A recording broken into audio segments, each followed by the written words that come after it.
With Sigma worksheets, you connect directly to your data warehouse. You can see all of the columns you choose and every record. It's a live connection and your data is always up to date. Sigma is a read-only view, so nothing done in Sigma changes what's in your data warehouse.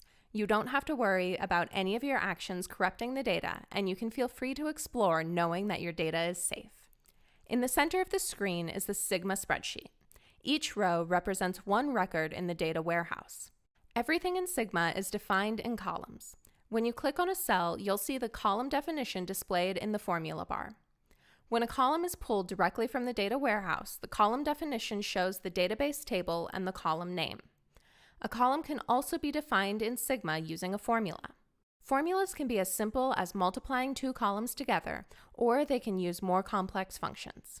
Because formulas reference entire columns, you know that your calculation always applies to all of your data, whether that's 5 rows or 5 billion.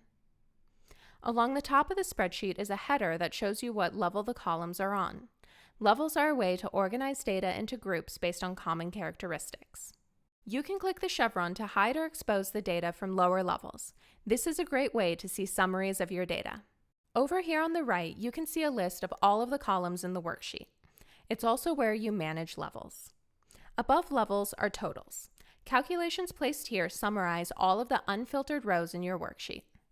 At the top is the search bar. You can use it to search your columns. With Sigma, you have the power to explore every record in your database without any code. To learn more about how Sigma works, be sure to check out the rest of the videos from Sigma Academy.